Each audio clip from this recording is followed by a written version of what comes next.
Bonjour les amis turfistes, c'est Simon, j'espère que vous allez bien, que vous êtes bien installés et que vous êtes quoi noter les tuyaux basse favo choco tocard du jour pour ce vendredi soir à Vincennes.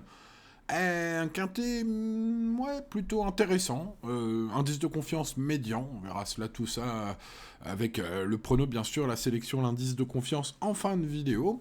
Je vous invite, chers amis turfistes, à mettre le petit pouce et à démarrer l'étude de toutes ces partantes, puisque c'est un quintet au féminin. Pas de rendement de distance, hein, elles sont toutes au même poteau, il va y avoir du sport notamment au départ.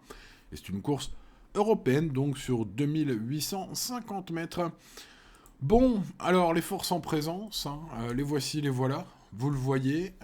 Les notes, vous le voyez, il y en a quelques-uns que j'ai rayés. Il y en a beaucoup hein, qui sont entre 11 et 14 sur 20 en termes de notes. Voilà, un quintet qui, d'un certain point de vue, peut être assez ouvert pour les places.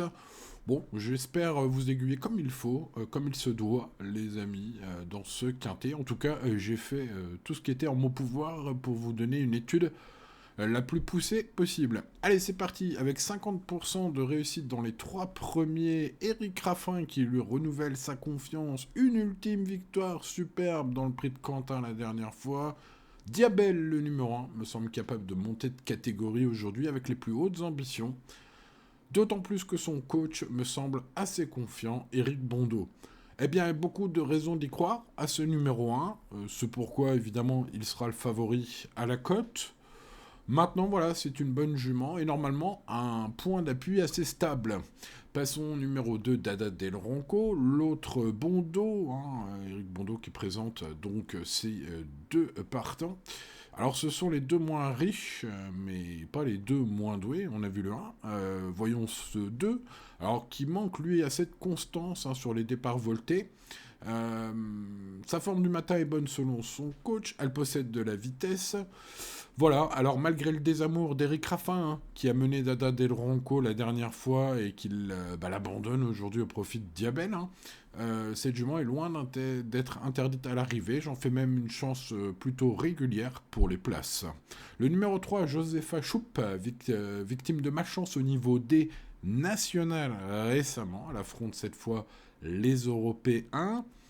Donc, le niveau, somme toute, est bon, ce numéro 3, sa fiabilité aussi. Voilà, pas battu d'avance. Bon, alors faudra le parcours en or, hein, parce qu'elle n'a pas de marge. Voilà, mais en termes de vitesse de pointe, elle peut suivre du Dada Del Ronco, par exemple, hein. Donc ça peut être un joli coup, puisque j'ai remarqué que chez mes collègues, ce numéro 3 n'était pas forcément une priorité, en tout cas pour une majorité d'entre eux. Passons au numéro 4, Joria Mello, à se débarrasser de l'enraînement pour cette nocturne, hein, spécialement pour Pierre Belloche, son coach. Elle est à reprendre après une sortie malheureuse si vous cherchez un coup spéculatif extrêmement osé. Pas impossible non plus ce 4. Hein. Aïe aïe aïe, on a déjà beaucoup de possibilités, on en est à peine au numéro 4. Hein. Bon, passons au numéro 5, June d'érable, excellente d'impression, mais mal drivée en dernier lieu. Donc j'ai l'impression voilà, qu'il n'y a pas de problème au niveau de la forme récente de ce 5. C'est une chance régulière au papier. La dernière fois, ça ne compte pas, on va dire entre guillemets. En plus, David Thomas, pour être revanchard, hein, c'est déjà lui qui l'a drivé la dernière fois. Il faut probablement pas l'écarter pour les belles places, ce 5.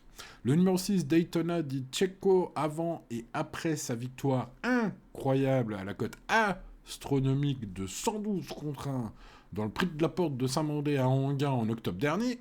Il n'a rien, ni rien de bon, ni avant, ni après. Enfin, avant, il faut remonter vraiment très loin. Donc, vous m'avez compris, ce cheval fait une bonne course par an depuis 3 ans et des frais à la chronique. Donc, écoutez, voilà, à vous de voir si vous voulez avoir une chance sur 50 d'avoir un cheval à grosse cote à l'arrivée. Et si tel est le cas, que vous n'avez pas peur, ce numéro 6, pour un coup de poker fou. Passons au numéro 7, Look of Love, quel joli nom. Monte en puissance, a priori, hein, vu ses 3 dernières courses, pieds nus, a déjà affiché une 12-5 sur le parcours, c'était en mai dernier.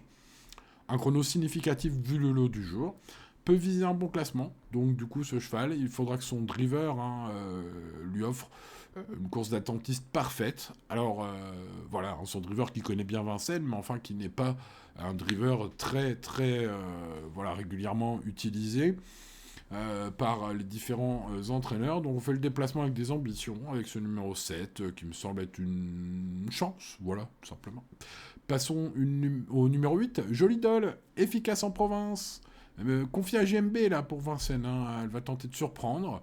Elle n'avait pas passé la descente lors de sa seule tentative, alors ça date. Hein. En plus, elle était Def 4 ce jour-là, c'était en 2023.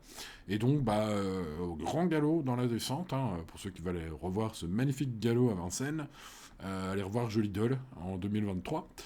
Maintenant, JMB l'équilibre bien. Si JMB l'équilibre bien, pardon, une belle surprise de sa part me semble très possible, car vraiment, ces lignes de province sont suffisantes pour briller dans un tel lot. Alors, quand je dis briller, prendre une place. Maintenant, voilà, il y a cette galopinade inopinée dans la ligne droite, hein, au bout de la ligne droite, dans la descente de Vincennes, tu connais. Voilà, c'est le numéro 8. Donc, un peu ça passe ou ça casse. Alors, ils vont être quelques-uns hein, en mode ça passe ou ça casse. Passons au numéro 9, Picture Perfect, qui a été reçu 31 sur 35 dans les 5 premiers. Dans sa carrière, eh oui, 35 courses, 31 fois dans les 5 premiers. Alors, c'était au niveau inférieur. C'est un cheval qui aime aller devant et méchant. Donc ça passe ou ça casse, hein, les amis, pour ce cheval drivé par Gabriele Ghelamni, qui l'a déjà mené à la victoire.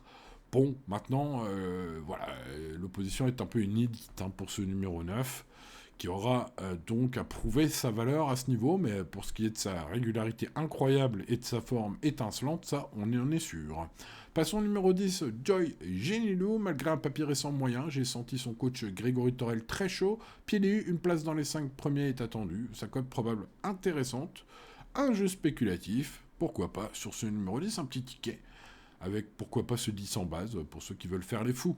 Le 11, Jade de Castel, course de transition en vue d'un engagement au trot monté. Chers amis turfistes, je vous recommande de faire l'impasse sur ce numéro 11. On passe donc au numéro 12, Jova Ov, une fille de Bocador de Sim qui incarne parfaitement la régularité faite cheval, manque un peu de qualité, mais ne sait que trotter, c'est déjà pas mal, hein. Donc s'il y a quelques défaillances des favoris, elle peut tout à fait se glisser à l'arrivée.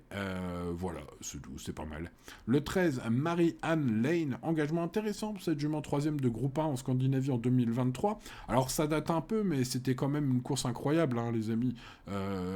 Choper podium là-dedans, c'est quand même significatif, je trouve.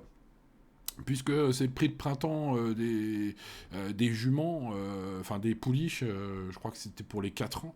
À l'époque, si je calcule bien, pour le... Ouais, enfin bref, ouais, pour les 4 ans. Donc pour les pouliches, les meilleures pouliches scandinaves. Hein. Donc, si vous allez regarder hein, l'historique de ce groupe 1, là, on retrouve des chevaux qui ont brillé en France à haut niveau. Hein. Bon, alors c'est pas le cas, et je pense que ce ne sera pas le cas de Marianne Lane à haut niveau, mais au niveau qui nous intéresse aujourd'hui, qui est un niveau moyen européen, ça peut tout à fait passer, hein, ce trait. Ça peut être un très joli coup de poker. Bref, bon, vous voyez, hein, sa musique est pas belle. Il n'y a pas que des atouts. Mais voilà, pour une grosse cote, ce 13, pourquoi pas. Le 14, Jolie Star GD déféré des 4 pour la première fois depuis 7 mois. Son finish est bon. Elle peut faire la différence dans un tel lot. Elle demeure très souvent fautive, mais son ultime course m'a rassuré. Pour résumer, je la vois à la lutte pour le podium, Jolie Star GD, ou dans la colonne des Die. Tout ou rien, le 14. Passons au 15, Joie du Citrus. Ce 15, course visée, sachez-le, par son entourage, Clément Thomas l'avoue, dans les colonnes d'Equidia. Bon, alors, est-ce qu'elle va gagner ? C'est pas le point fort, de ce numéro 15 que d'être fiable, hein, même lors des courses visées. Hein. Voilà, il y a beaucoup de défaillances, on va dire. À Vincennes, 2 podiums en 14 sorties, et il y en avait pas mal des déférés aussi. Donc, peu de réussite à Vincennes. Voilà, bon, l'engagement est bon, la course est visée. Vous voilà visés, les amis.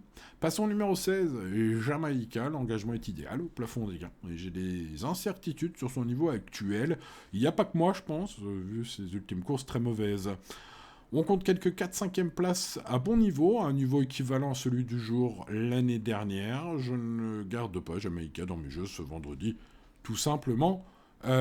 Chers amis turfistes, bon, voilà, on a vu tous ces partants, passons au prono, si vous le voulez bien. Allez, on tente aujourd'hui un sacré coup de poker en mode tout ou rien avec Jolie Star GD, le 14, ça passe ou ça casse. pour ma base en or aujourd'hui. Def 4 pour la première fois depuis 7 mois. Super finish. Par contre, beaucoup de fautes. Hein. Voilà. Vu son ultime course, je tente quand même le truc. Je le répète, hein, je vois Jolie Star GD à la lutte pour le podium gagnant ou dans la colonne des disqualifiés. Donc un peu tout ou rien, c'est mon avis pour ce 14. Ensuite, le 1, Diabel. Voilà, hein, Eric Raffin lui fait confiance, il avait le choix des montes. 50% de réussite dans les 3 premiers. Eric Raffin, donc, qui lui renouvelle sa confiance. Une ultime victoire superbe, c'était dans le prix de Quentin. Voilà, un cheval qui devrait monter de catégorie avec réussite. Et un favori qui semble plutôt solide. Marie-Anne Lane, là on arrive sur des coups incroyables, les amis. L'engagement est intéressant pour ce cheval qui avait pris une place au plus haut niveau scandinave en 2023 chez les Polish. Voilà une révélation possible. Évidemment, je vois bien sa musique, ses ultimes courses, c'est pas terrible, mais ça pourrait être un très joli coup ce numéro 13. Tout comme le numéro 10, Joy Jenny Lou, malgré un papier récent moyen. Grégory Torel est très chaud, pieds nus, une place dans les 5 premiers est attendue par son coach, qui est vraiment très chaud. Bon, vu sa cote probable intéressante, j'ai envie de garder ce 10 pour un jeu spéculatif tout à fait possible. Voilà, pareil, la musique est pas terrible pour ce 10, les amis. Mais bon, à vaincre sans péril, on triomphe sans gloire. 14 As, donc 14, je répète, mode tout rien. Le 1, le favori le plus fiable a priori. Le 13 et le 10 auront des cotes incroyables. Et puis ensuite, eh bien, il faut faire des choix, il faut trancher. Est-ce qu'il faut garder Picture Perfect? C'est compliqué de faire l'impasse, mais vous le savez, je suis un peu fou parfois.